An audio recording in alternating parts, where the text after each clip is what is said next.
ये हमारे लिए बहुत प्रसन्नता की बात है आज हमारे बीच माननीय गुजरात के मुख्यमंत्री नरेंद्र भाई मोदी जी, हमारे पूर्व राष्ट्रीय अध्यक्ष भाजपा के नितिन गडकरी जी और भाजपा के उप नेता लोकसभा में गोपीनाथ मुंडे जी और आप सब यहां पर हैं। आशीष शेलार जी हैं, फडणवीस साहब हैं, देवेंद्र जी सब यहां पर हैं। विनय जी की जो पुस्तक आज उसका विमोचन होने वाला है, बियॉन्ड अ बिलियन बैलेंस, तो हमारे लिए बहुत आज एक शुभ दिन है और खुशी का दिन है।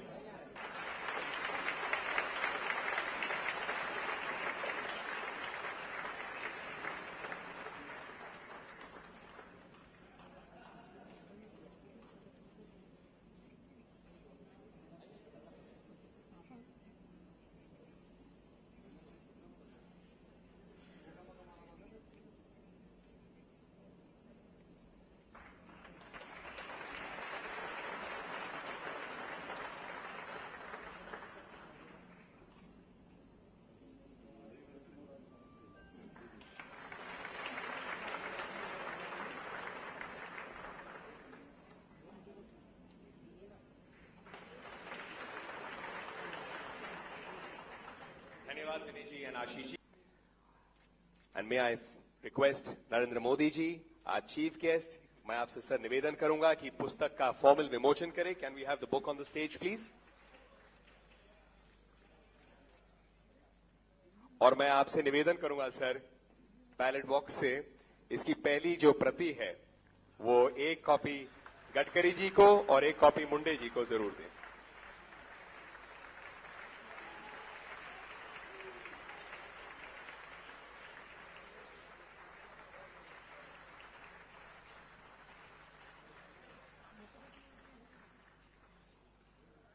मैडम साइड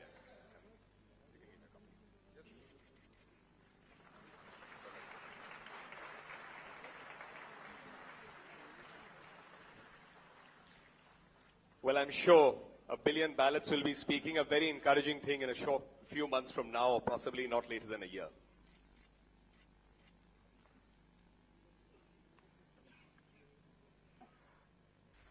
यहां पर बहुत विशिष्ट लोग आए हुए हैं, हम आभारी हैं आप सब आए, लेकिन मैं विनय जी और हम सब की तरफ से माननीय मदन दास देवी जी को आभार प्रकट करना चाहेंगे हम कि वो आए, अपना समय बिताए हमारे साथ। हमारे लिए बहुत ये बड़ी बात थी।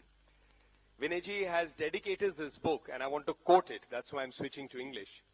He's dedicated the book to the anonymous, unsung, unrecognized political activist, what he calls, again in quotes, an endangered species still found in almost all ideology-driven parties, who has been working untiringly for the victory of his or her ideology.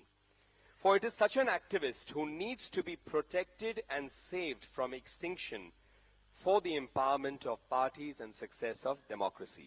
That's his quote, and he's dedicated this book to them. And it is this unsung Karyakarta who constantly hopes and seeks effective leadership that can weave his and also all such efforts to create a sum that is much larger than the individual parts. और ये हमारा सौभाग्य है कि ऐसे लोकप्रिय और एक प्रभावशाली नेता नरेंद्र भाई मोदी जी, गुजरात के माननीय मुख्यमंत्री जी, आज हमारे मुख्य अतिथि हैं यहाँ, और मैं उनसे निवेदन करता हूं sir, to come and share your thoughts on good governance through democracy, Swaraj से सुराज।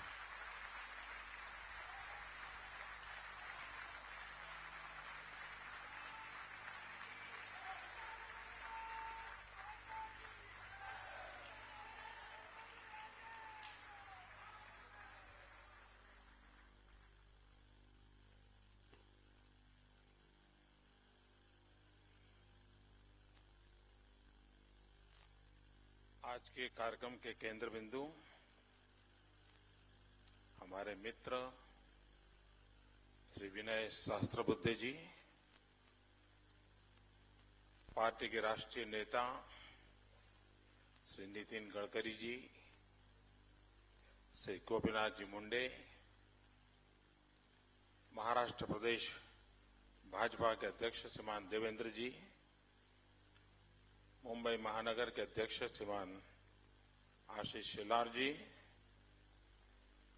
प्रकाशक श्रीमान सोमित आर्य, भाई नलिन, उपस्थित सभी वरिष्ठ महानुभाव, भाइयों और बहनों,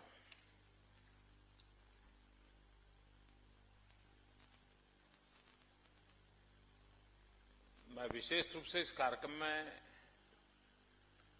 विनय जी का अभिनंदन करने के लिए आया हूं।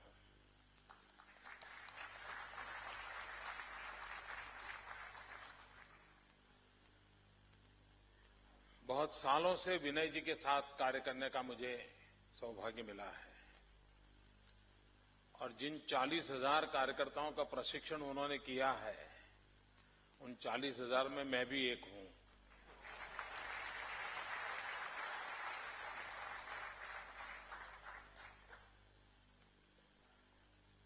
तो एक प्रकार के वो हमारे गुरुजन हैं।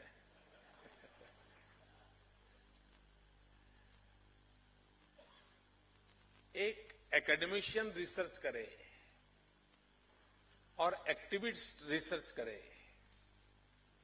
इन दोनों में आसमान जमीन का अंतर होता है। एकेडमिशियन इंटेलेक्चुअल ताकत का अनुभव करते हुए, उपयोग करते हुए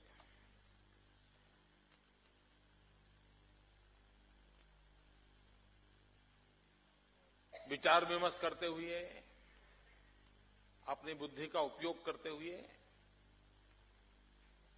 उसके निष्कर्ष निकालता है। और एक एक्टिविस्ट अपनी इंटेलेक्चुअल प्रॉपर्टी को उस अनुभव के तराजू में तराशता है और तब जब वो देता है उसकी ताकत भिन्न होती है। और सरल शब्दों में मुझे कहना है तो मैं कहूंगा कि जितना अंतर 5 स्टार होटल में कोई खाना खिलाए और मां बेटे को प्यार से जो खाना बना के दें, उन दोनों में जितना अंतर होता है, उतना अंतर एक एकेडमिशियंस की रिसर्च में और एक एक्टिविस्ट की रिसर्च में होता है। और वो नजराना श्रीमान विनय जी ने दिया है।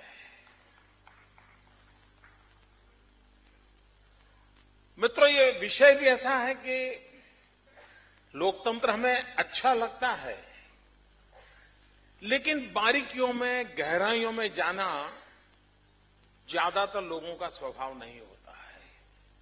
और दुर्भाग्य से हमारे देश में, मैं नहीं जानता हूं इस किताब में वो पहलू आया है या नहीं आया है, दुर्भाग्य से हमारे यहां लोकतंत्र का स्पिरिट का जिस प्रकार से उसका व्याप बढ़ना चाहिए वो नहीं बढ़ा है। उसमें एक ठहराव है। और ठहराव क्यों आया है कि राजनेताओं ने एक ऐसी मानसिकता बना दी है, राजनीतिक दलों ने लोगों का ऐसा प्रबोधन किया है कि लोकतंत्र का मतलब है कि आप वोट के माध्यम से किसी एक दल को 5 साल का कॉन्ट्रैक्ट दे दो कि भाई अब तुम 5 साल में मेरा इतना इतना कर दो, मेरा इतना भला कर दो। और अगर 5 साल में उसने कॉन्ट्रैक्ट को ठीक नहीं चलाया, काम नहीं किया, अच्छा तू जा, दूसरे को लाएंगे। मित्रों, लोकतंत्र ये सिर्फ ठेका देने की व्यवस्था नहीं है। लोकतंत्र हम सबने मिलकर के इस राष्ट्र को, उसकी आशा आकांक्षाओं को, जन जन की इच्छाओं आकांक्षाओं को परिपूर्ण करने का एक उत्तम माध्यम है। एक बार मैं चाइना में एक सेमिनार के लिए गया था और चाइना में आप ज्यादा लोकतंत्र करो तो थोड़ा अनकंफर्ट माहौल पैदा होता है तो वहां मुझे पूछा गया कि मोदी जी बताइए लोकतंत्र की सबसे बड़ी ताकत क्या है, लोकतंत्र की, ऐसा मुझे वहां पूछा गया था। अब अचानक इतना बड़ा सवाल आ गया था और वो भी चाइना में आया था, तो मैंने एक छोटा सा हल्का फुल्का जवाब मेरे दिमाग से निकला था। मैंने कहा लोकतंत्र की सबसे बड़ी ताकत है गलती को ठीक करने का उत्तम अवकाश लोकतंत्र में मिलता है। आपने किसी को शासन दे दिया और लगा कि भाई ये गलती हो गई है, तो 5 साल में आपको दोबारा निर्णय करने का अवसर मिल जाए, गलती ठीक करने का मौका मिलता है। ये अपने आप में लोकतंत्र की बहुत बड़ी ताकत है और वही ताकत है जो हमें जहां है वहां से ऊपर जाने का सामर्थ्य देती है। मित्रों, हमारे देश में कई प्रकार की एनिवर्सरीज मनाई जाती है, जयंतियां मनाई जाती हैं और कुछ की तो साहब 3-3, 5-5 दिन चलाई जाती है। नाना कौन थे, दादा कौन थे, पिता कौन थे, पता नहीं क्या क्या बताते हैं।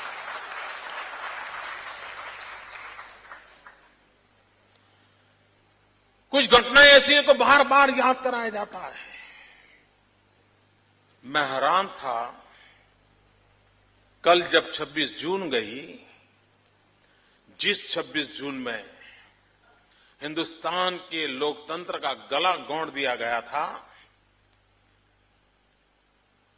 जिस मीडिया की स्वतंत्रता की बात हम सरेआम करते हैं उसे दबोच दिया गया था, व्यक्ति के अधिकारों का हनन हो गया था, देश का मीडिया लेट चुका था, घुटनों के बल बैठने की जगह पर लेट चुका था, तो वो दिन थे। लेकिन मैं हैरान हूं, मैं सोच रहा था 25 और 26 जून को कुछ पुराने लोगों के इंटरव्यू आएंगे, कुछ बात आएगी, कुछ चर्चाएं होगी। लेकिन मित्रों,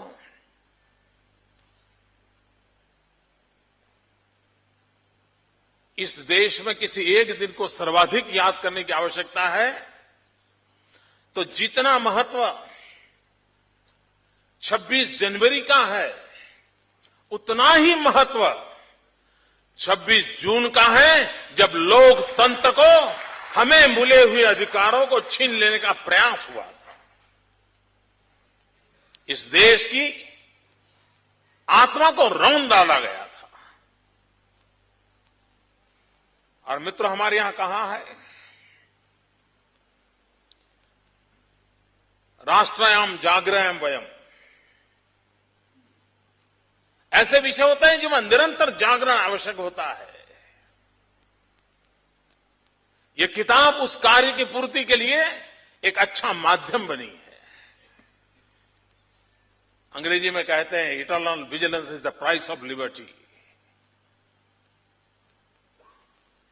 और उस अर्थ में, और यही तो घटनाएं हैं जो हमें लोकतंत्र की और श्रद्धा बढ़ाती हैं कि जब लोकतंत्र नहीं होता है, लोकतंत्र छीन लिया जाता है, तब हालत क्या होती है, इसका परिचय उन घटनाओं को बार बार स्मरण करने से होता है। मित्रों, कोई करे न करे, जो लोकतंत्र की साधना करने वाले लोग हैं, जो लोकतंत्र में आस्था रखने वाले लोग हैं, जो लोकतंत्र के लिए समर्पित लोग हैं, उन सबका दायित्व बनता है कि इस कार्य को हमने हर पल जीवित रखना चाहिए, चेतनवंत रखना चाहिए, निरंतर प्रयास करते रहना चाहिए। और उसमें इस प्रकार के विनय जी के प्रयास एक अच्छा अवसर देते हैं और इसलिए भी मैं विनय जी को अभिनंदन करता हूं, उनकी बधाई करता हूं। मैं तो महाराष्ट्र की धरती पर जब आया हूं तब लोकमान्य तिलक का वो मंत्र जिसने देश को एक शक्ति दी थी, उसका स्मरण आना स्वाभाविक है। लोकमान्य तिलक ने कहा था, स्वराज मेरा जन्मसिद्ध अधिकार है। मित्रों, स्वराज पाने के लिए कितने लोगों ने बलिदान दिया, स्वराज के लिए क्या कुछ नहीं झेला, और स्वराज आने से क्या हो जाएगा, सवाल या निशान भी कोई कम नहीं लगाए गए थे। उसके बावजूद भी स्वराज के लिए लोगों ने आहुति दी, और लोकमान्य तिलक का वो मंत्र आज भी गूंजता है, स्वराज मेरा जन्मसिद्ध अधिकार है। मित्रों, देश को आजादी को इतना समय हो गया, स्वराज के लिए जिन्होंने बलिदान दिया, हमें स्वराज तो मिला, लेकिन स्वराज मिला क्या, सुशासन मिला क्या? स्वराज के साथ सुशासन की भी यात्रा चली होती, स्वराज के साथ स्वराज की यात्रा चली होती, तो मित्रों, हमारे बाद आजाद हुए देश हमसे आगे तरक्की करके न चले जाते। 100 करोड़ का देश, 120 करोड़ का देश आज दुनिया में सर्वाधिक ऊंचाई पर बैठा होता, लेकिन हमने वो मौका खो दिया। और तब जाकर के लोकमान्य तिलक से प्रेरणा लेकर के हमने भी संकल्प करना चाहिए। अगर उन्होंने कहा था स्वराज मेरा जन्मसिद्ध अधिकार है, तो हिंदुस्तान के 125 करोड़ नागरिक ललकार करें, स्वराज्य हमारा जन्मसिद्ध अधिकार है।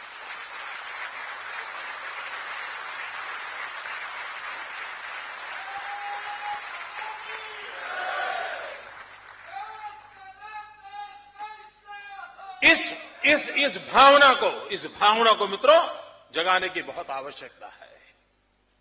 कुछ लोगों को लगता है, कभी कभी कुछ नहीं होता, अरे क्या करो यार, हमारे यहां तो डेमोक्रेटिक सिस्टम ही ऐसा है। ऐसा नहीं है मित्रों, हमने लोकतंत्र को दोष देने का कोई कारण नहीं है। यही कानून, यही व्यवस्थाएं, यही नियम, यही मुलाजिम, यही फाइलें, यही दफ्तर, उसके बावजूद भी देश को आगे बढ़ाया जा सकता है, ये मेरा विश्वास है दोस्तों।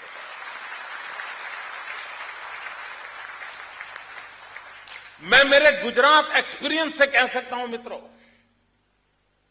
ये जो चारों तरफ निराशा का माहौल है कि अब कुछ नहीं होगा, दुनिया डूब गई, यार कुछ पूरा पिछले जन्म में पाप किए होंगे इसलिए यहां पैदा हुए होंगे।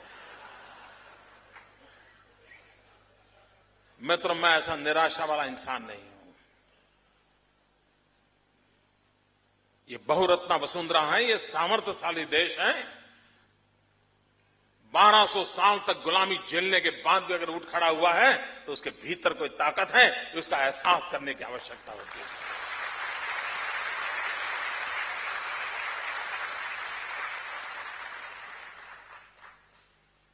और मित्रों, हमारे यहां जब गुड गवर्नेंस की बात होती है, सुराज्य की बात होती है, तो पहले यह समझना होगा कि आखिरकार हम सरकार को समझते क्या है, और सरकार वाले अपने आप को क्या समझते हैं। सारी गड़बड़ वहीं होती है जी। मित्रों, लोकतंत्र में जो शासन व्यवस्था है, वे शासक नहीं है, ये पहली शर्त है उसकी। वे रूलर्स नहीं है, ये पहली शर्त है उसकी। वे सेवक है, और ये मूलभूत बात लोकतंत्र में समझनी होती है। और हम मित्रों ज्यादातर लोकतंत्र को ही हम लोग शासक के भाव से देखने के बजाय जनता भी उसको सेवक के भाव से देखे, और शासन में बैठे हुए भी अपने आप को सेवक के रूप में प्रस्तुत करें, ये लोकतंत्र की पहली शर्त है, उसको भुला दिया गया है। क्या सरकार का काम डंडा चलाना ही है क्या? लोगों से टैक्स कलेक्ट करना यही काम है क्या? यही सत्ता या सरकार की व्यवस्था क्या है? अगर ये सोच रही तो मित्रों, हम सच्चे अर्थ में लोकतंत्र की भावना को समझ नहीं पाए हैं। चाहे वो शासन में बैठे हो या जनता में वोट देने का काम करने वाले या सामान्य नागरिक हो।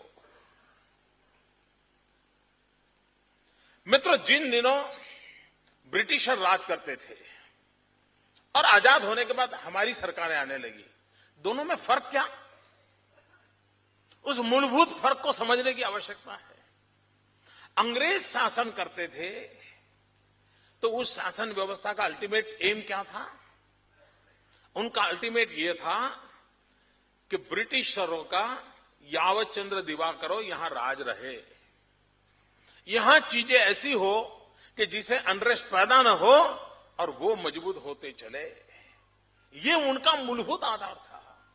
लोकतंत्र और स्वराज आने के बाद हमारे सरकारों का काम, शासन व्यवस्था का काम सत्ता में बैठे हुए लोगों को मजबूत करने का नहीं है। उनका काम है जनता को मजबूत करने का। उनका काम है समाज व्यवस्थाओं को मजबूत करना। ब्रिटिशरों का इरादा वो होगा, हमें तो लोक शक्ति को सशक्त करना चाहिए, कि उसका मूलभूत सिद्धांत होना चाहिए। मित्रों, हमारे यहां दो शब्द हैं और हम शब्दों का अर्थ भी भूल गए हैं। कभी कभी हम कहते हैं कि भाई कि आजकल क्या करते हो, तो जवाब देता है जॉब है। मित्रों, सरकार में कभी भी जॉब शब्द का उपयोग नहीं होता था। प्राइवेट कोई नौकरी करता है तो वो जॉब कर रहा है ऐसा माना जाता था, क्योंकि वो कंपनी की भलाई के लिए काम करता था। कंपनी का विकास हो, कंपनी का मुनाफा, उसके लिए काम करता था। लेकिन जो गवर्नमेंट में काम करता था उसके लिए शब्द था सर्विस करता है। देखिए, ये मूलभूत बात है। हमने भी कभी में हम सोचते हैं, बोलते हैं, लेकिन कभी हमने इस कंपैरिजन करेंगे तो पता चलेगा कितना बड़ा आसमान जमीन का अंतर है। सरकार में काम करने वाला सर्वेंट है, सर्विस करता है। कंपनी में काम करता है, 2 करोड़ रुपया कमाता होगा, जॉब करता है। तो जॉब और सर्विस में बहुत बड़ा अंतर है। इस मूल भावना को तब हम जी करके सीखते हैं जब हम खुद लोकतंत्र की इस विभावनाओं को हर रूप में अगर पचाते हैं, तब जाकर के मित्रों उसको करता है। मित्रों, सरकार किसके लिए है? आखिरकार सरकार किसके लिए? अगर मान लीजिए मुकेश अंबानी बीमार हुए, उनको सरकार की जरूरत है? हिंदुस्तान के दुनिया के टॉप मोस्ट डॉक्टर आकर के खड़े हो जाएंगे। लेकिन एक गरीब बीमार हुआ तो उसे सरकार की जरूरत पड़ती है।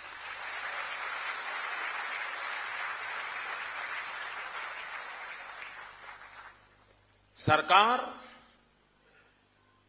गरीबों की बेली होती है, गरीबों की आशा होती है, आकांक्षा होती है। यह उसका मूलभूत एलिमेंट सरकार का होना बहुत जरूरी होता है। मित्रों, महात्मा गांधी, उनकी एक बात बहुत समझने जैसी है। गांधी ने एक बहुत बढ़िया बात कही, कोई निर्णय अगर आप करते हो, सरकार में बैठे हो, अगर आप कोई निर्णय करते हो लेकिन आप दुविधा में हो, करूं या न करूं, मेरा निर्णय सही है या गलत है, तो महात्मा गांधी ने बहुत अच्छा रास्ता दिखाया था। उन्होंने कहा था,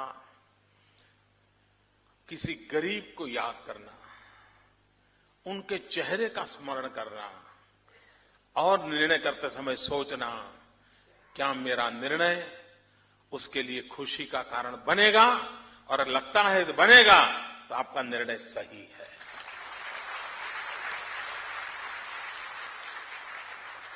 मित्रों, ये सरकार शासन नाम की जो व्यवस्था है, उसके ये मूलभूत आवश्यकता रहती है और इसलिए मित्रों उसको करना चाहिए। हमारे देश की हालत क्या है आज?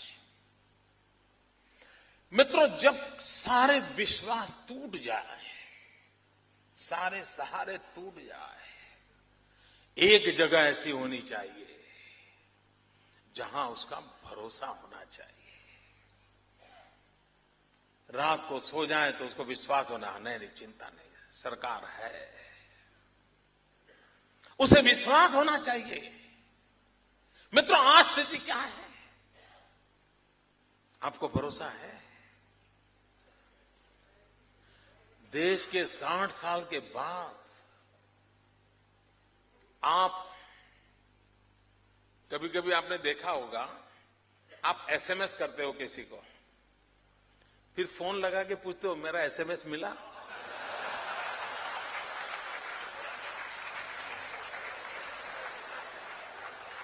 क्यों? क्यों?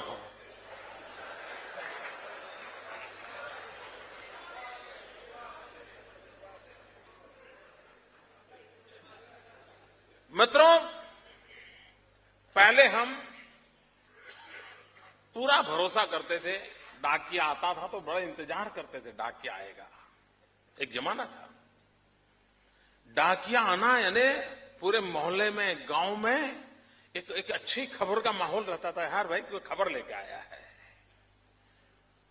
आज डाक खाने में आपको डाक डालने की इच्छा होती है? इच्छा क्या, हिम्मत होती है? आपको शक होता है कि मेरी डाक पहुंचेगी कि नहीं पहुंचेगी, तो आप क्या करते हैं? कुरियर का भरोसा ले, सहारा लेते हैं। कल्पना कीजिए मित्रों, ये कुरियर व्यवस्था पनपना, इसको कोई एफिशिएंसी कहता होगा, एक पहलू हो सकता है, लेकिन एट द सेम टाइम आपकी उस पूरी व्यवस्था के प्रति अविश्वास का भी प्रतिबिंब है मित्रों।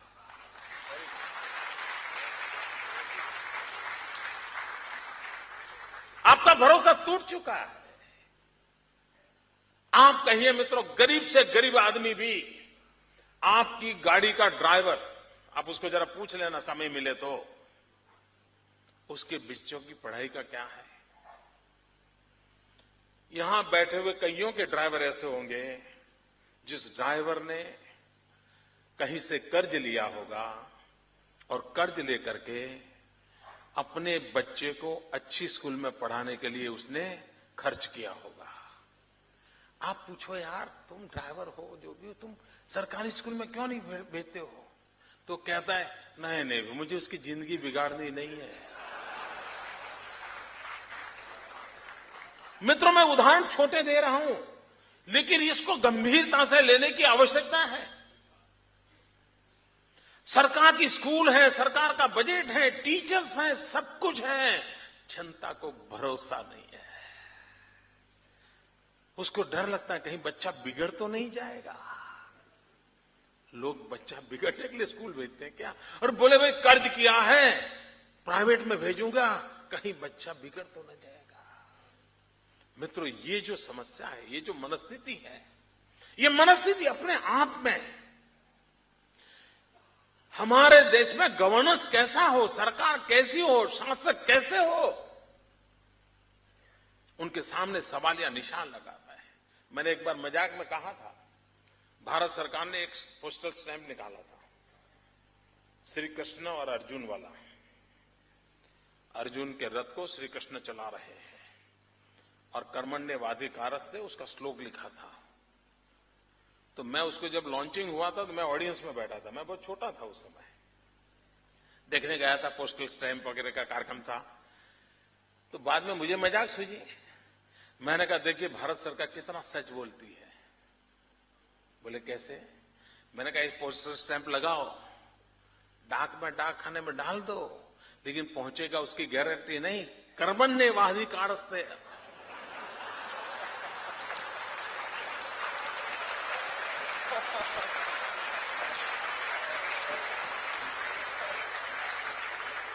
मां फलेषु कदाचित्।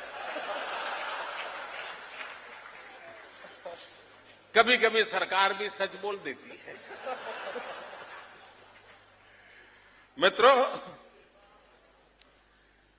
आज हालत कैसी है? आपने जो मेरी उम्र के लोग हैं, उन्होंने आज से 40 साल पहले कभी बाजार में शुद्ध घी की दुकान ऐसा बोर्ड पड़ा था?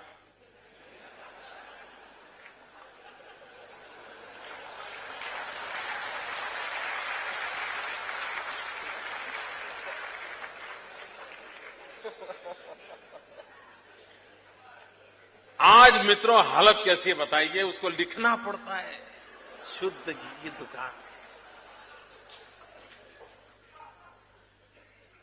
मित्रों, सार्वजनिक जीवन में डिटोरेशन कैसा आया है? नहीं तो शासन है, कानून है, अशुद्ध घी बेचने का किसी को अधिकार नहीं है, फिर भी उसको लिखना पड़ता है शुद्ध घी की दुकान। मित्रों, ये बातें हैं जिसके कारण फिर सोचना शुरू होता है, हाँ यार, अच्छा हम लोगों का भी स्वभाव कैसा है? लोकतंत्र में हम कहां खड़े? मैं सरकारों को तो आलोचना करूं तो आपको ताली बजाने का मजा करता है। अब मैं थोड़ी आपकी बात करता हूं। मेरी तो बात मैंने बता दी, बुरा नहीं लगेगा ना? कहा फिर नाराज मत हो जाना, मुझे बहुत काम करने बाकी है।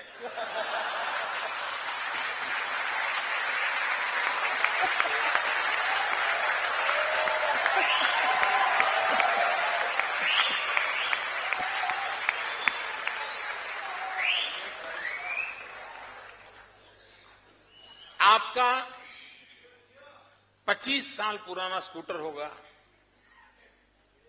हॉर्न के सिवाय सब बजता होगा, टायर पे कोई डिजाइन नहीं होगी, नामो निशान नहीं होगा, लेकिन टायर चलता होगा। ऐसा भी घर से निकलते होंगे आप, कितना बारीकी से सफाई करते हो आप, बराबर घिस घिस करके सफाई करते हो ना। 25 साल पुराना स्कूटर है, हर प्रकार से आवाज आती है। लेकिन जब बस में बैठते हो सरकार की, नई बस रखी हो, नई ब्रांड न्यू, वो 25 साल पुराना टूटा फूटा स्कूटर आपको अपना लगता है, ये बस आपको अपनी नहीं लगती है, सरकारी लगती है। मित्रों, ये भेद खत्म करना चाहिए। वो बस भी आपकी है, सरकार आप है।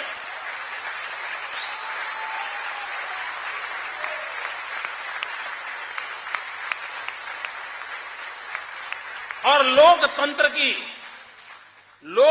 की इस भावना के अभाव के कारण क्या होता है जी?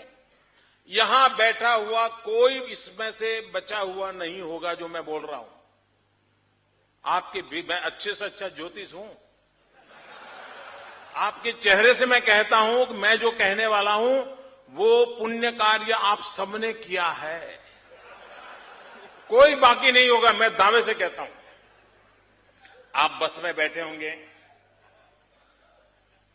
2-3 घंटे की सफर होगी, साथ में कोई मित्र नहीं होगा, खिड़की में देखते देखते थक गए होंगे, फिर क्या किया होगा? सीट के अंदर उंगली डाली होगी और उस फॉर्म को यूं यूं करते करते करते करते 2 इंच का उसमें गड्ढा कर दिया होगा। मेरा ज्योतिष सही है ना? क्यों? क्योंकि आपका स्कूटर आपका है, बस सरकार की है। ये जो अंतर है, इस अंतर ने को मिटाने बिना मित्रों सुराज्य नहीं आ सकता है। ये हम सबका है, हमारा अपना है मित्रों।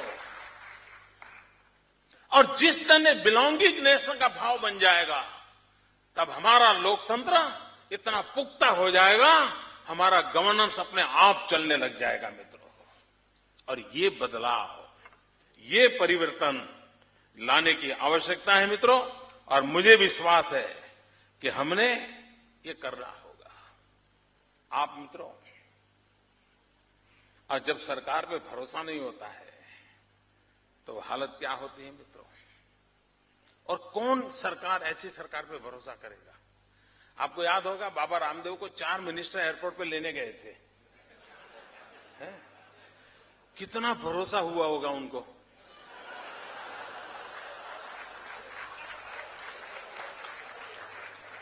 और दूसरे दिन 4 पुलिस वाले उठा के ले गए।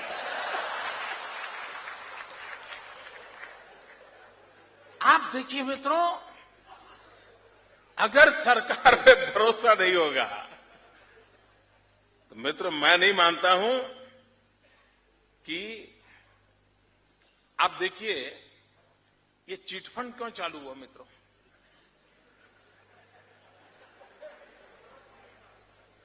उसका बैंक पर से भरोसा उठ गया। उसको लगा कि बैंक से मुझे जितना रिफंड मिलना चाहिए, जितना मेरी कमाई होनी चाहिए, होगी कि नहीं होगी, शक पैदा हुआ। और उसका परिणाम क्या आया? यार ऐसा करो, चिट फंड में डालो, पहचान वाला है, वो लाया, वो अपना पड़ोसी का बेटा एजेंट है, चलिए कुछ कमाई ज्यादा हो जाएगी, और आदमी वहां फंस जाता है।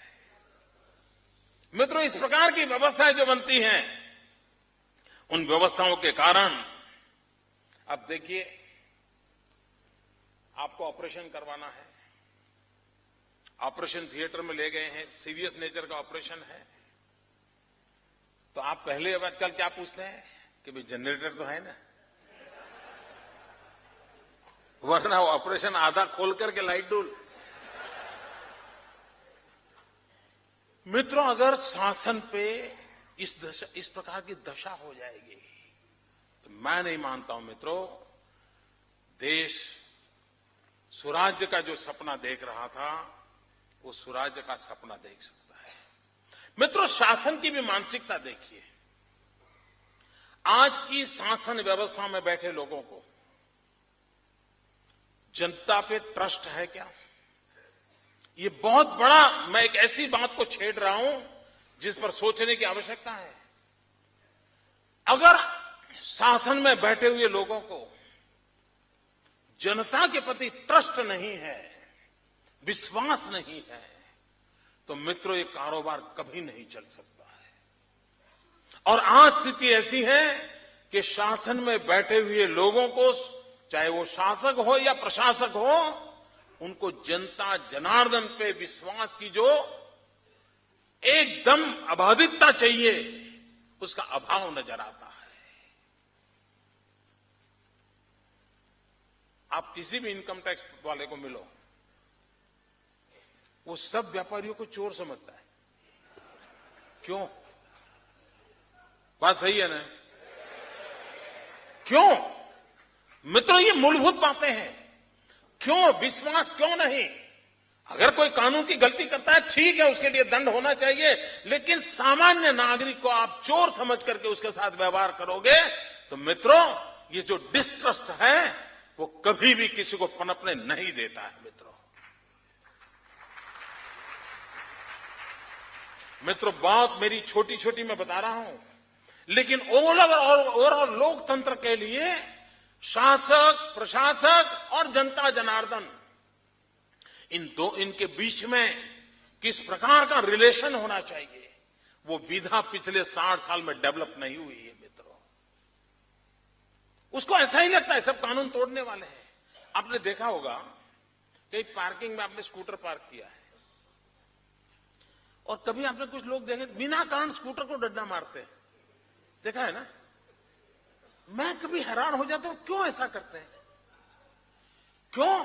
क्योंकि उसको लगता है कि मेरा जो रुतबा है उसको देखने वाले को अनुभूति होनी चाहिए, तो स्कूटर की बात। मित्रों, जनता के प्रति ट्रस्ट होना, विश्वास होना, एक गुड गवर्नेंस की पहली शर्त है।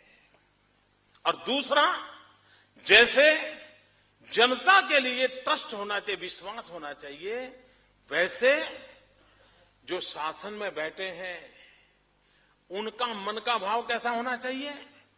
महात्मा गांधी जो एक ट्रस्टीशिप के सिद्धांत की बात करते थे। मैं मानता हूं शासक का भी भूमिका उस ट्रस्टीशिप की विभावना से भरी हुई होनी चाहिए। उसको लगता है भाई मैं ट्रस्टी के नाते बैठा हूं यहां, मुझे इस अमानत को संभालना है, संवारना है और उसको जितनी शक्ति सामर्थ्य देकर के आगे बढ़ा सकता हूं बढ़ाना चाहिए। मैं मालिक नहीं हूं, मुझे इस संपदा को नष्ट करने का अधिकार नहीं है। ये अगर हमारे भीतर भाव नहीं होगा तो मित्रों, ये ट्रस्ट और ट्रस्टीशिप, इसकी जुगलबंदी के बिना लोकतंत्र फलदायी नहीं कर सकते हम। और लोकतंत्र को फलदायी करना है तो मुझको इसकी चिंता करनी पड़ेगी। दूसरी बात है मित्रों, लोकतंत्र की पहली शर्त है कि व्यवस्थाएं व्यक्ति आधारित विकसित नहीं होनी चाहिए। हमारे 60 साल की शासन व्यवस्था का एक परिणाम यह आया है कि हमने चीजों को व्यक्ति आधारित बना दिया। एक परिवार इधर उधर हो जाएगा तो देश डूब जाएगा। क्या 120 करोड़ का देश ऐसा है क्या? आप नहीं रहोगे तो कुछ नहीं होगा, ऐसा होता है क्या? और इसलिए मित्रों, लोकतंत्र की पहली शर्त होती है आपके हर आइडियाज को इंस्टीट्यूशनलाइज करना चाहिए। हर अच्छी प्रैक्टिसेस को इंस्टीट्यूशनलाइज करना चाहिए। आपने इंस्टीट्यूशंस का नेटवर्क खड़ा करना चाहिए।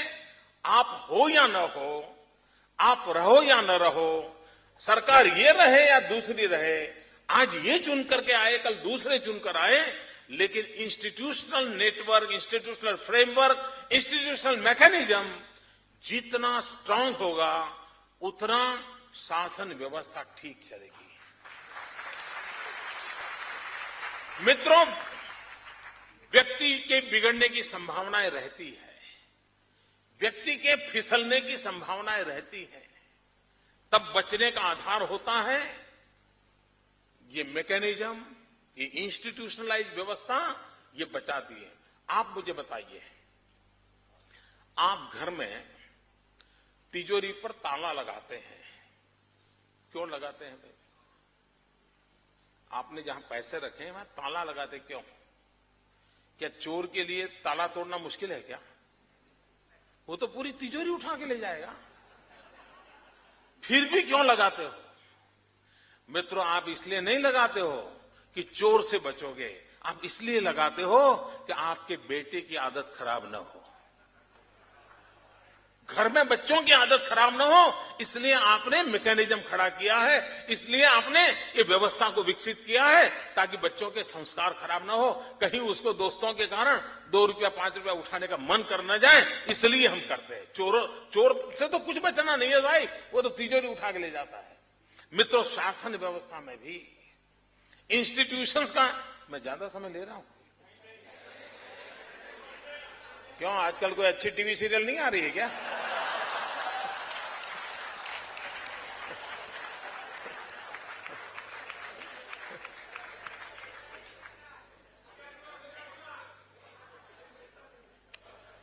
और इसलिए मैं मानता हूं मित्रों कि हमने जितना इंस्टीट्यूशंस को स्ट्रेंथन करेंगे उतना हमारा लोकतंत्र उपकारक होगा। गवर्नेंस में लोकतंत्र की पूरी विभावना का प्रगटीकरण। लेकिन दुर्भाग्य से 60 साल का अनुभव देखे हमने क्या किया है। दिल्ली में बैठे हुए शासक और जहां भी उनको अवसर मिला है, उन्होंने सबसे पहले काम किया है इंस्टीट्यूशंस को तोड़ना, डिवैल्यूएशन करना। अब देखिए, हिंदुस्तान में पंडित नेहरू के जमाने से प्लानिंग कमीशन नाम का एक इंस्टीट्यूशन खड़ा हुआ, उसकी एक सेंटिटी खड़ी हुई। प्लानिंग कमीशन राज्यों के साथ मिल बैठ करके विचार करके अपना राज्य और केंद्र के बीच सेतु बनकर के अपना काम करने की कोशिश करता था। लेकिन जब लोकतंत्र में जिनका भरोसा नहीं होता, उन्होंने क्या किया, उसको बिन उपयोगी ऐसे ही गड्ढे में डाल के रख दिया और बदले में क्या किया, एनएसी का निर्माण किया एडवाइजरी कमेटी के नाम पर, और सारे आर्थिक निर्णय 5 फाइव स्टार एक्टिविस्ट एनजीओ के द्वारा होने लगे, और फिर एक प्रधानमंत्री दूसरे प्रधानमंत्री को ऑफिशियली बताने लगे कि ये करो, और ऑफिशियल प्रधानमंत्री करने लग गए।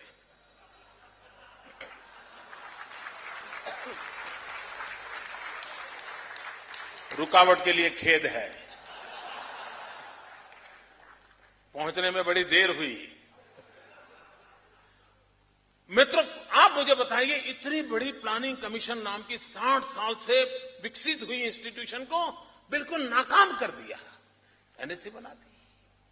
आप देखिए धारा 356, देश के फेडरल स्ट्रक्चर को सुरक्षित रखना और देश एक दिशा में चले, इसलिए इस धारा का उपयोग होने के बजाय सैकड़ों बार शासनों को नष्ट करने के लिए उस धारा का उपयोग हुआ। सीबीआई, मित्रों, मैं तो हैरान हूं किस प्रकार से सीबीआई का दुरुपयोग ये लोग कर सकते हैं।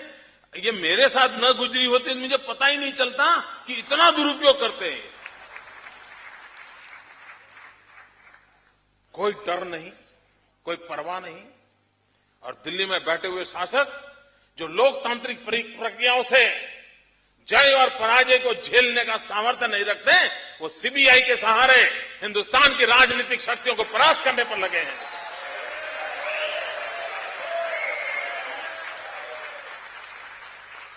हो सकता है सीबीआई के माध्यम से आज 2-4 लोगों को परेशानी होती होगी, लेकिन सीबीआई का दुरुपयोग करने से आप हिंदुस्तान के लोकतांत्रिक फैब्रिक को तहस नहस कर रहे हो। इस बात को कांग्रेस के मित्र समझते नहीं है, उनका अपना निजी स्वार्थ। इन दिनों तो क्या हुआ, आईबी और सीबीआई आमने सामने। साहब बताइए, सीबीआई आईबी का इंट्रोगेशन कर रहा है, आईबी को पूछ रहा है ये तुम्हारा इन्फॉर्मर कौन है बताओ। वो कहता है मैं नहीं बता सकता हूं। वो कह रही बताओ। मित्रों, कि किसी देश में ऐसा होता है क्या? इंस्टीट्यूशंस को तोड़ना, यही उनका मित्रों काम है।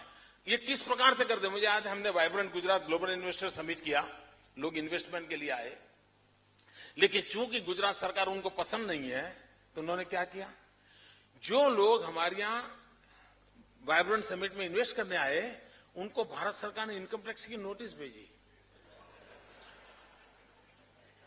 इनकम टैक्स की नोटिस, कल्पना कर सकते हो। और दूसरी तरफ वो आज चिल्ला रहा है एफडीआई कोई इन्वेस्टमेंट नहीं आ रहा है, मैन्युफैक्चरिंग नहीं हो रहा है, स्लो डाउन हो गया है।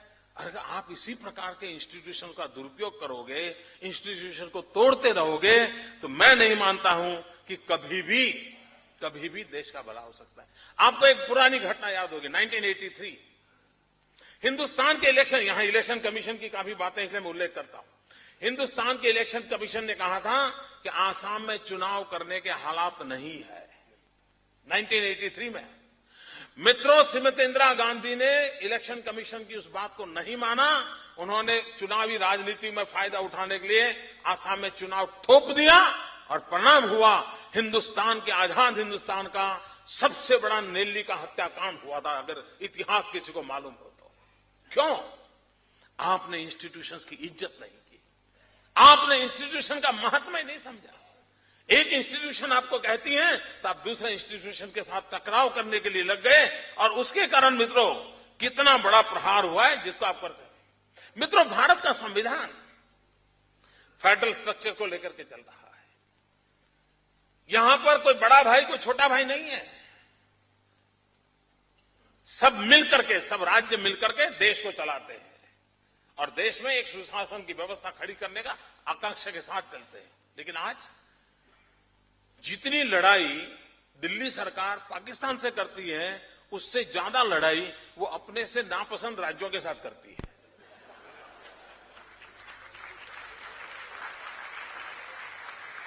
क्या मित्रों, क्या कोई देश इस प्रकार से चल सकता है?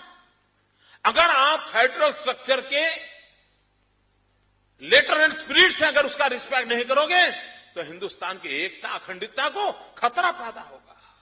और इसलिए मित्रों, जब हम शासन और लोकतंत्र की बात करते हैं तो इन बातों के महत्व को भी हमको समझना होगा, ये मेरा स्पष्ट मत है।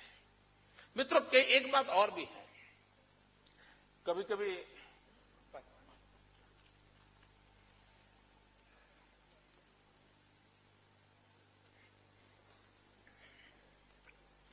कभी आपने अच्छा काम हुआ है तो हमारे अफसर क्या बोलते थे कि नहीं, हमें काम करने के लिए बहुत बड़ी अनुकूलता है, कोई पॉलिटिकल इंटरफेरेंस नहीं है।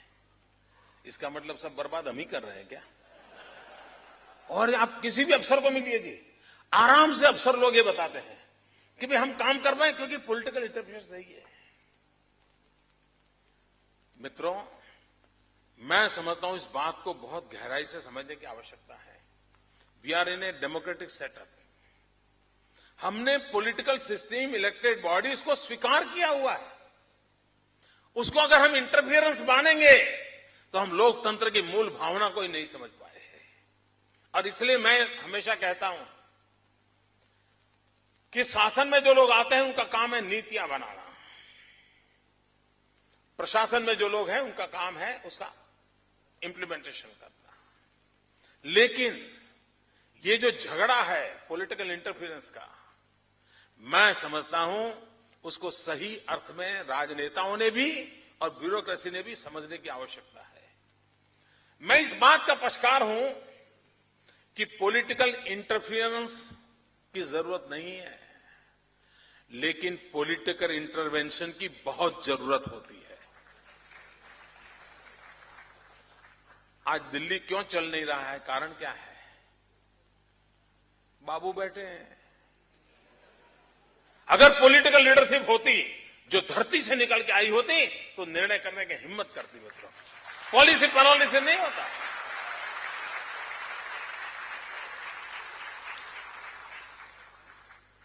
और इसलिए मित्रों, इस एक बारीक भेद रेखा को समझने की आवश्यकता है। और इसलिए मैं कहता हूं political interference harms the process of good governance, while political intervention catalyzes the process and encourages people's participation. मित्रों, हमें पॉलिटिकल इंटरवेंशन का कल्चर विकसित करना गुड गवर्नेंस के लिए आवश्यक है। और जितनी मात्रा में पॉलिटिकल इंटरफेरेंस की जगह पर पॉलिटिकल इंटरवेंशन का हमारा जितना बढ़ेगा उतना हमारा सारे समाज का विश्वास भी बनेगा, ट्रस्टीशिप का सिद्धांत का भी पालन होगा, निर्णयों का अमलीकरण होगा, सामान्य के आखिरी से आखिरी व्यक्ति को जो लाभ मिलना चाहिए वो लाभ भी मिलेगा। और इसलिए मित्रों, दूसरी बात है मित्रों, कभी कभी लोग कहते हैं कि ब्यूरोक्रेसी काम नहीं करती है। मैं ये मानता हूं कि छोटे मोटे काम नहीं होते होंगे, मैं इसका इनकार नहीं करता हूं। लेकिन अगर लीडरशिप में विजन हो, लीडरशिप में पॉलिटिकल विल हो, तो एक दिशा निर्धारित करते हो। और कोई ब्यूरोक्रेट, मैं मुझको मेरे अनुभव से कहता हूं, कोई ब्यूरोक्रेट आपके आड़े नहीं आता है।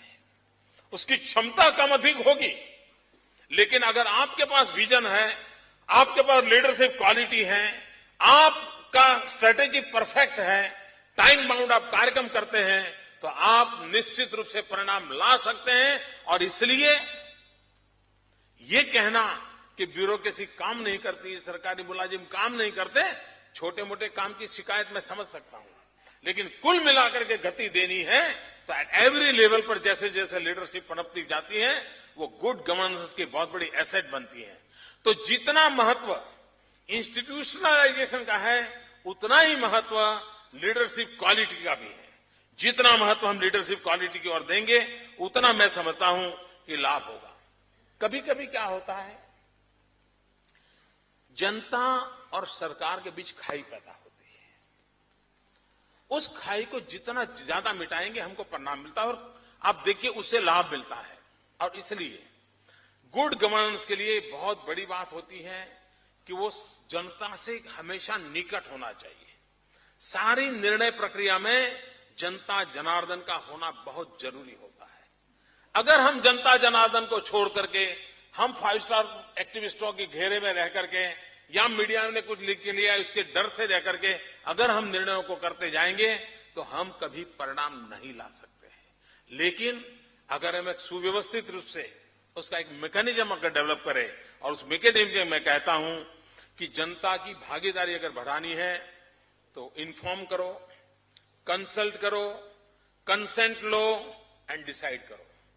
इन अगर 4 स्टेजेस पर हम कोई भी निर्णय प्रक्रिया को इस प्रोसेस से निकालते हैं तो आपको परिणाम मिलता है।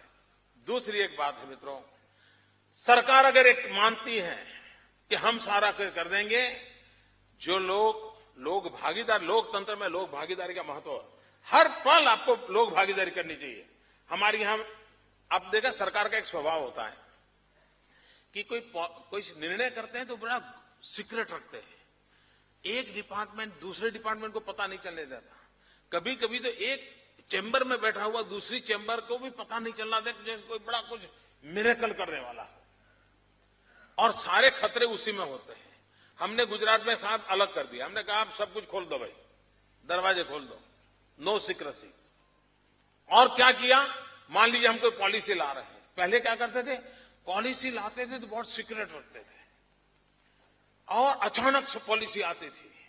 हमने क्या किया, हम पॉलिसी ड्राफ्ट को ऑनलाइन रखते हैं और लोगों को कहते भाई अब इसमें आपको जो जोड़ना है, तोड़ना है, लिखना है, लिखो। लोगों के विचार आने लगे। सरकारी मुलाजिम की उतनी कोई विधा होती है ऐसा नहीं होता है, उसको जो समझ है उसने बेचारे ने बनाया।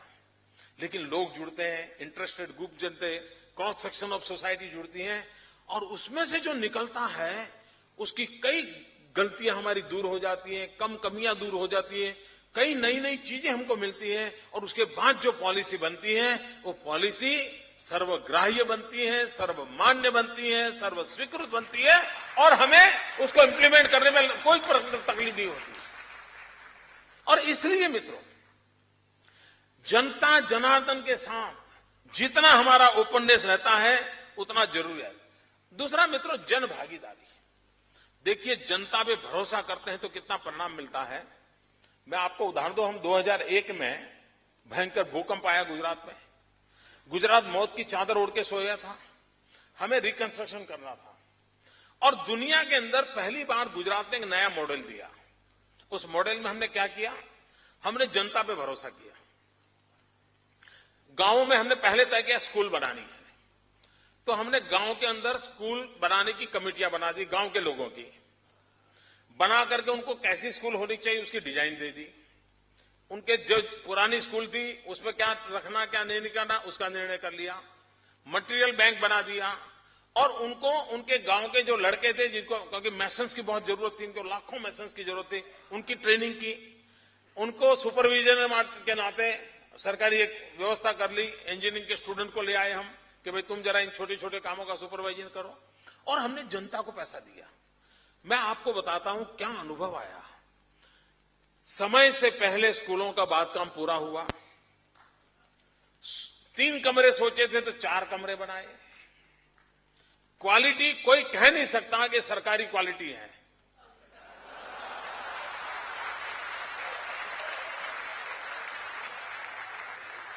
वरना तो वह सरकारी है।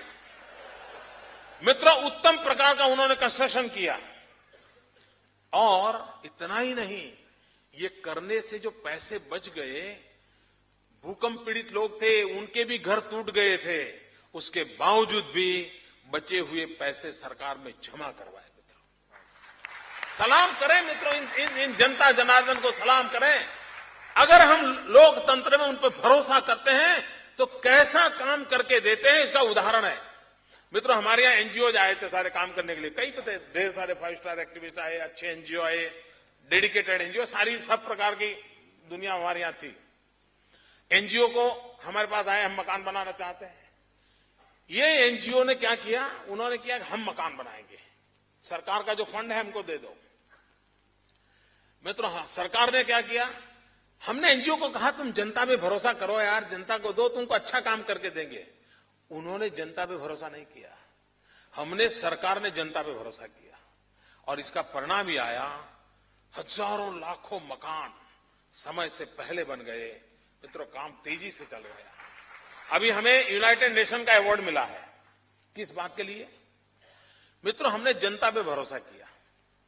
हमारे यहां जो पानी की डिस्ट्रीब्यूशन की जो व्यवस्था है, वो हमने गांव की महिलाओं की पानी समिति बनाई और हमने तय किया कि पानी समिति में पुरुष कोई नहीं होगा, क्योंकि पानी का मूल्य क्या होता है वो महिला सबसे ज्यादा जानती है। चर्चा, क्योंकि उसको बेचारी को 3-3 किलोमीटर से पानी उठा करके लाने के दिन उसने देखे हैं। वो उस पानी के मूल्य को बहुत समझती है। और हमने पूरे गुजरात में पानी समितियां बनाई और वास्मो नाम का हमारा एक काम चालू किया और उसमें पानी वितरित करने का काम बहनें करती हैं, पानी का टैक्स कलेक्शन वो करती हैं, कहां पर टेक्निकल फॉल्ट आया तो उसका रिपेयरिंग करने का काम भी वो करती हैं। मित्रों, इतना परफेक्ट पानी डिस्ट्रीब्यूशन की सिस्टम को वो चलाती है। यूनाइटेड नेशन ने उसको अवार्ड दिया है। सरकार ने उन पर भरोसा किया। मित्रों, लोक भागीदारी लोकतंत्र में जितनी ज्यादा होती है उतना हमको परिणाम मिलता है। मित्रों, लोक भागीदारी की ताकत क्या होती है? मैंने अपने मन से एक काम सर पे लिया हुआ है, कन्या शिक्षा का, और बड़े मन से मैं सरकार तो चलाता हूं, लेकिन ये काम मैं अपने विशेष समय देता हूं। हर वर्ष मैं 13, 14, 15 जून 40-45 डिग्री टेम्परेचर के बीच भी गुजरात के गांवों में जाता हूं, घर घर जाकर के बच्चियों को स्कूल ले जाने का काम करता हूं। मित्रों, आमतौर पर कोई मुख्यमंत्री, कोई मंत्री किसी गांव में जाएगा तो आप देखना, गांव वालों को पता चलेगा कि फलाना मंत्री फलानी तारीख को आने वाला है, फलाना मुख्यमंत्री फलानी तारीख, तो गांव वाले इकट्ठे होते हैं, मेमोरेंडम तैयार करते हैं, क्या क्या मांगेंगे। मित्रों, मुझे 12 साल हो गए। आपको जानकर के आश्चर्य होगा मित्रों, मैं गांव में जाता हूं, कार्यक्रम में जाता हूं, मुझे कोई मेमोरेंडम नहीं देता है, लोग मुझे चेक देते हैं। मित्रों, आप हैरान होंगे, सरकार टैक्स कलेक्शन के लिए जाए, सरकार को लोग टैक्स नहीं देते हैं। मैं एक ऐसा इंसान हूं जिसको लोग चेक देते हैं, मोदी जी आप आए हैं कन्या शिक्षा के लिए, मेरी तरफ से इतना। अभी इस बार मैं जून महीने में ये 13, 14, 15 जून में गांव में घूम रहा था लोगों से, बच्चियों को शिक्षा के लिए, तो एक सज्जन आए, उसने मुझे 51,000 रुपया दिया, 51,000 रुपीज। मैंने उसको पूछा आप क्या करते हो, क्योंकि कोई 51,000 दान देता है तो कुछ अच्छा ही कुछ स्थिति वाला आदमी होगा। मैंने उसको पूछा आप क्या करते हो? मुझे कहता है मैं साहब बस में कंडक्टर हूं। किसी ने कल्पना की है मित्रों जन भागीदारी की ताकत क्या होती है?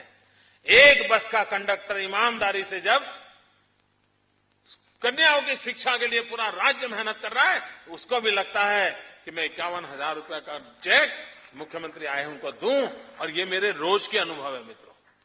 और इसलिए ये ट्रस्ट एंड ट्रस्टीशिप, ये जनभागीदारी, ये जितनी मात्रा में हम बढ़ाएंगे उतनी मात्रा में हम गुड गवर्नेंस को मित्रों आगे बढ़ा सकते हैं। मित्रों, कभी कभी मेरे मन में विचार आता है कि महात्मा गांधी ये राम राज्य की बात क्यों करते थे? कि उन्होंने तो देखा नहीं था।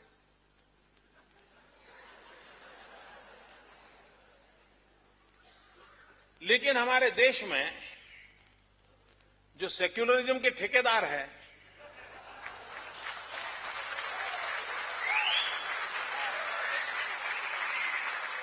उनका बड़ा प्रॉब्लम है।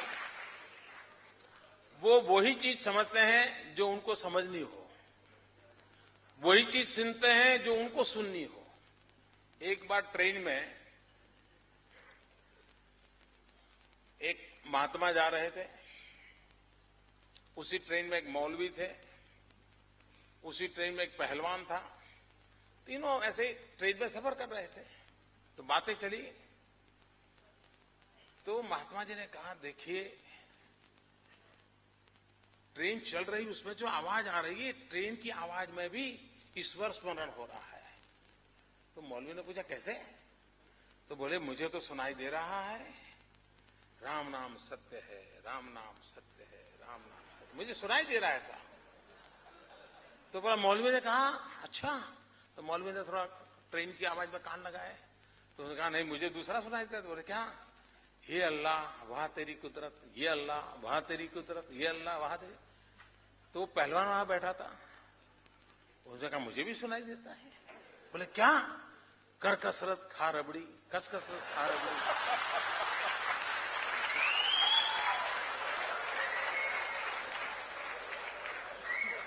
ट्रेन वही, ट्रेन की आवाज वही, लेकिन एक को एक सुनाई देता है, दूसरे को दूसरा सुनाई देता है, क्योंकि उसके मन का रिसीविंग सेंटर वो होता है। तो मैं ये जो बोल रहा हूं, हमारे सेक्युलरिज्म के ठेकेदारों को वही सुनाई देगा जो उन्होंने जिंदगी भर सुनने की आदत डाली है।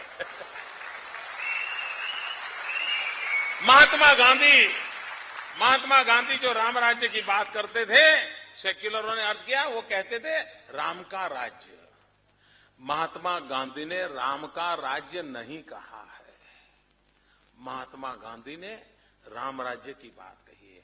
और मित्रों, गुड गवर्नेंस की बात करते हैं तब मैं कहूंगा मित्रों, एक बार इस राम राज्य की कल्पना क्या है उसका अध्ययन करने की मैं आप सबको रिक्वेस्ट करता हूं।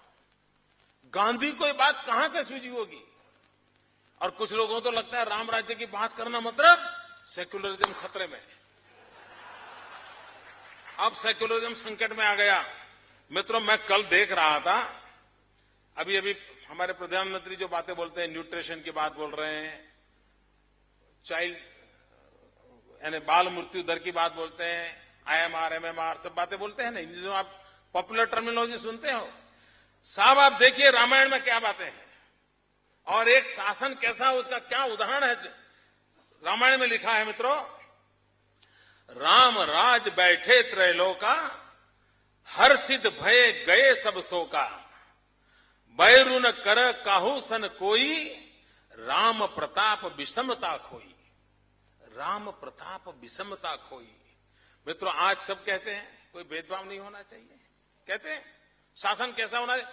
मित्रों, इसका मतलब क्या है? ऐसा शासन जिसमें विषमता न हो, ऊंच नीच न हो, गरीब और अमीर के बीच भेद न हो, ऐसा शासन होना चाहिए। ये राम राज्य की कल्पना में लिखा है। अब मुझे बताइए कि ऐसा होना चाहिए कि नहीं होना चाहिए? और अगर ऐसा होने जाए, उसको राम राज्य कहे तो कोई कम्युनल है क्या? इतना ही नहीं मित्रों, उन्होंने एक जगह पे बड़ा मजेदार कहा है, आज जो चर्चा होती नहीं है माल न्यूट्रिशन वगैरह की, दैहिक दैविक भौतिक तापा, राम राज नहीं काहुई व्यापा, सब नर कर ही परस्पर प्रीति, चल ही स्वधर्म निरत श्रुति नीति। शासन में, समाज में ऐसी अवस्था होनी चाहिए कि जनता जनार के बीच परस्पर प्रेम का माहौल हो, एक दूसरे के प्रति दुर्भावना का, जेलसी का माहौल नहीं होना चाहिए। आगे उन्होंने कहा, चल ही स्वधर्म निरत श्रुति नीति, हरेक को अपने धर्म का पालन, और धर्म का मतलब हमारे यहां ड्यूटी है। शिक्षक धर्म का पालन करो, मातृधर्म का पालन करो, पितृधर्म का पालन करो, रिक्शा ड्राइवर का धर्म का पालन करो, ये हमारी यहां कल्पना है।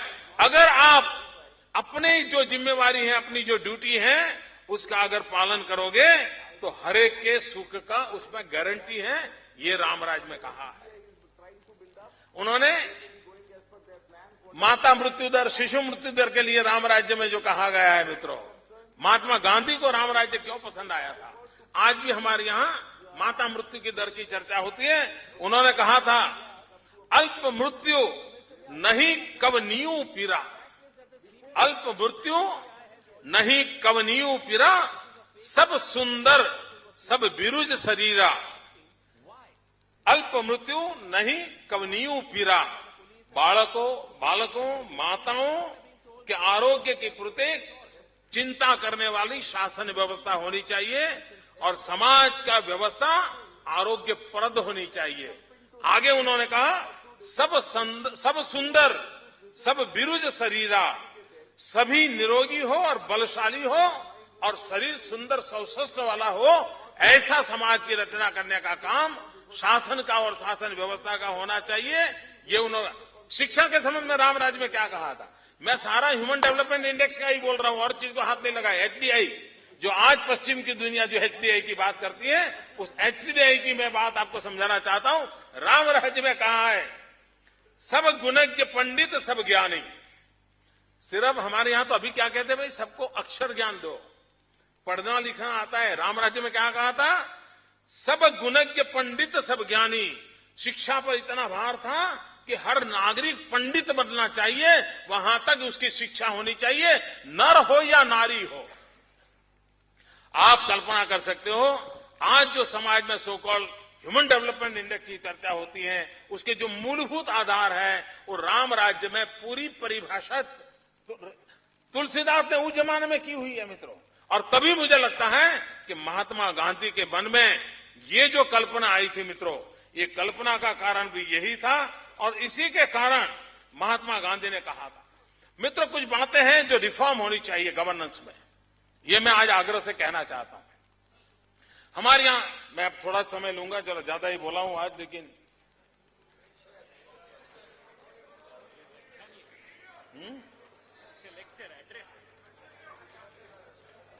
कंटिन्यू।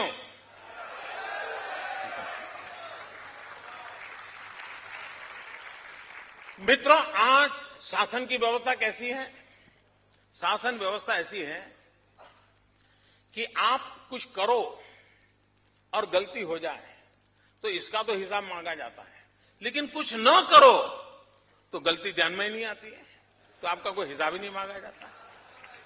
देखिए, ये एक गुड गवर्नेंस के सामने कौन सी रुकावट है, उस पर रिफॉर्म करने की आवश्यकता है। और इसलिए मैं कहता हूं, in government today there is only accountability of commission, no accountability of omission. Will have to change this. इतना ही नहीं मित्रों, आजकल क्या होता है, सरकार क्या कर रही है, कानून बनाती है, एक्ट। मैंने बीच में एक दिन कहा था, भाई तुम्हारे एक्ट नहीं, हमें एक्शन चाहिए। और इसलिए मित्रों, आज जो दिल्ली में सरकार को हम देखते हैं, तो आपने देखा, मैं कहूंगा ये सरकार कैसी है, तो यूपीएस लीगलिस्टिक गवर्नमेंट, यानी उसको दिमाग में यही रहता है कि कानून हो गए तो दुनिया बदल गई। उन्होंने बना दिया सर्वोच्च शिक्षा का कानून, तो मतलब सब शिक्षित हो गए। ऐसा नहीं होता भाई।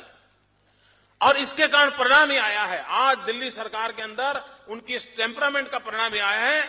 UPS legalistic government has reduced itself to a lethargic government.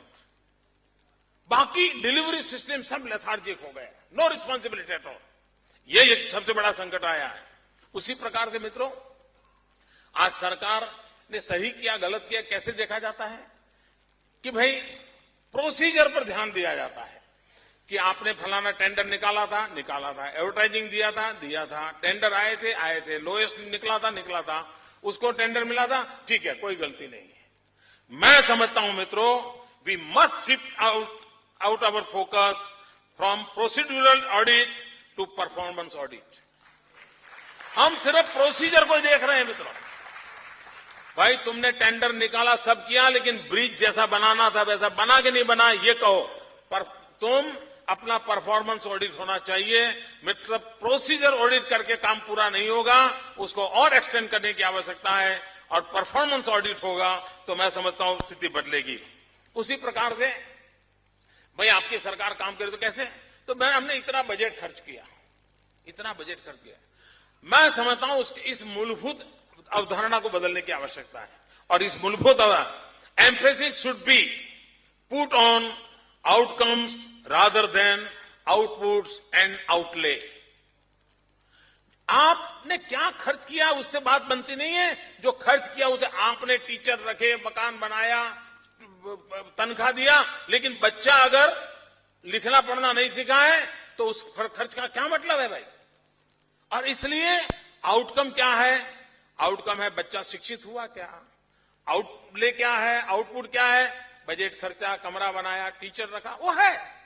और इसलिए इन मूलभूत परिवर्तन की ओर हम नहीं जाएंगे तो मैं समझता हूं मित्रों, जो स्थिति हमको लानी है वो नहीं ला सकते। मित्रों, चाणक्य ने कहा है, उस बात को हमने समझा है, चाणक्य कहते हैं, और मैं समझता हूं इससे हमें पूरा ध्यान में आएगा कि आखिरकार प्रॉस्पेरिटी आती कहां से। चाणक्य ने बहुत अर्थ है, सुखस्य मूलम धर्म, धर्मस्य मूलम अर्थ, अर्थस्य मूलम राज्य। यानी ये प्रॉस्पेरिटी के मूल में राज्य होता है, गुड गवर्नेंस होता है। और आगे भी उसने कहा राज्य मूलम इंद्रिय जय, इंद्रिय जय से मूलम विनय। आज विनय का कार्यक्रम है ना। तो मित्रों, ये चाणक्य ने भी ये कहा है, और हमारे यहां तो हमारे पूर्वजों ने साहब क्या कल्पना की थी। मार्क्स आया, मार्क्स ने विदर्भ ऑफ द स्टेट की बात कही थी। मार्क्स ने तो बहुत बाद में की, लेकिन हमारे पूर्वजों ने वेद काल में कहा था। मैं जानता हूं अरविंद ने भी कहा था मानव महामानव बन सकता है, नहीं बना होगा, लेकिन कल्पना गलत नहीं थी। मार्क्स ने कहा था विदर्भ ऑफ द स्टेट, उसका कल्पना का रूप अलग होगा, लेकिन हमारे पूर्वजों ने जो कहा था गुड गवर्नेंस किस ऊंचाई तक पहुंच सकता है, शासन व्यवस्था किस नई ऊंचाइयों को प्राप्त कर सकता है, जिसको वेद काल में हमारे पूर्वजों ने कहा था न तत्र राजा राजेंद्र, न दंडो न दंडिका, स्वधर्म नैव धर्मज्ञ ते रक्षन्ति परस्परम। यानी राज्य की जरूरत नहीं होगी, दंड की जरूरत नहीं होगी, सब कुछ सुख शांति से चल सकता है, ऐसी समाज की रचना हो सकती है। इस ऊंचाई तक की कल्पना जिस देश में हुई है, वहां आज हमें मांग करनी पड़ रही है कि आजाद हिंदुस्तान में हम सबका हक है, और हमको कहना पड़ रहा है, लोकमान्य तिलक को याद करके हमको कहना पड़ता है कि स्वराज्य हमारा जन्मसिद्ध अधिकार है, सुराज्य हमारा जन्मसिद्ध अधिकार है। ये सुराज्य हमारा जन्मसिद्ध अधिकार है। इस मंत्र को लेकर के आगे बढ़ना, इस बात को लेकर के हम आगे बढ़ेंगे। मुझे विश्वास है मित्रों, देश जिस प्रगति की नई ऊंचाइयों को पार करना चाहता है, गुड गवर्नेंस के लिए देश जो तरस रहा है, उसको हम प्राप्त कर सकते हैं, और ये सभी संभव है। मैंने जो संभावनाएं भरी पड़ी है, उसी को लेकर के आपसे विस्तार से बात की है। इतने लंबे अरसे तक आप सबने इतने शांति से मुझे सुना, मैं इस ऑडियंस का बहुत बहुत आभारी हूं। और विनय जी ने जिस कार्य के लिए मुझे बुलाया था, उसको न्याय देने का मैंने प्रयास किया है। बहुत बहुत धन्यवाद, बहुत बहुत धन्यवाद।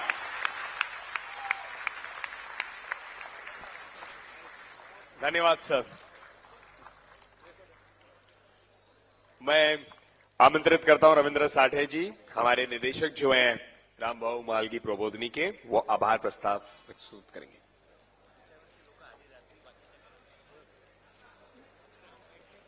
कृपया सबसे अनुरोध है कि बैठेंगे। कार्यक्रम के पहले वंदे मातरम होने वाला है, कृपया यही रहिए। सबसे पहले मंच पर उपस्थित सभी मान्यवरों के प्रति कृतज्ञता व्यक्त करता हूं, और यह कार्यक्रम सफल बनाने में काफी कार्यकर्ताओं ने हमें सहयोग दिया है, लेकिन जिनका विशेष उल्लेख करना है उसमें राज पुरोहित जी है, अतुल शाह, अतुल भातखळकर, अतुल जोशी, सुजय पत्की, भरत गुर्जर, माधव भंडारी, संजीव पटेल और किरण पेंगटकर, इन सबके विशेष आभार। आप सबके प्रति कृतज्ञता व्यक्त करता हूं। सभी पत्रकार मित्रों के आभार, और बीएसई के सभी अधिकारियों के आभार, पुलिस कर्मियों के आभार। अब अदिति जोशी वंदे मातरम कहेगी, उसके पश्चात कार्यक्रम समाप्त होगा, और वंदे मातरम के बाद सभी मान्यवर सबसे पहले हॉल के बाहर जाएंगे, और बाद में आप सभी ने प्रस्थान करना है, ऐसा आपसे अनुरोध है।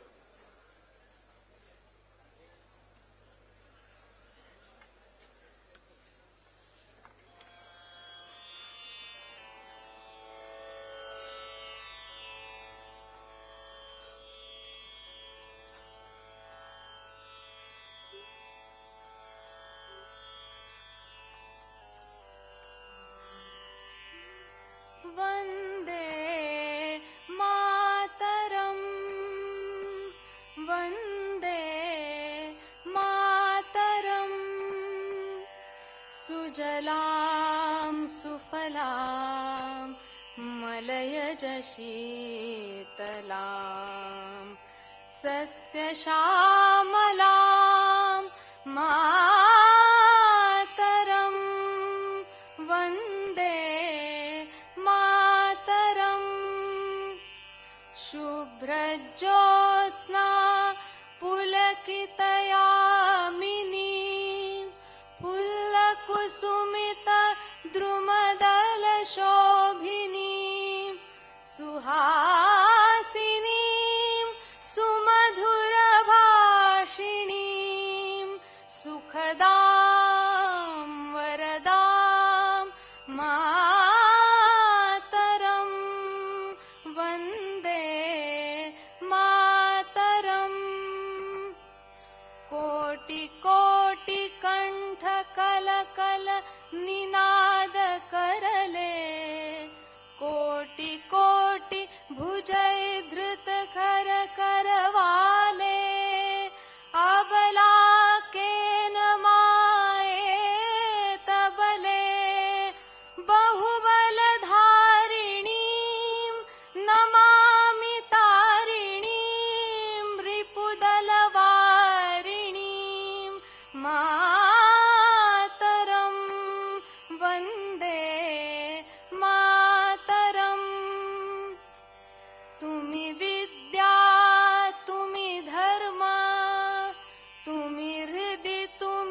त्वं हि दुर्गा दश प्रहरणधारिणीं कमला कमलदलविहारिणीं वाणी विद्यादायिनी नमामि त्वां नमामि कमलाम् अमलाम् अतुलां सुजलां सुफलां मातरं वन्दे मातरं श्यामलां सरलां सुस्मितां भू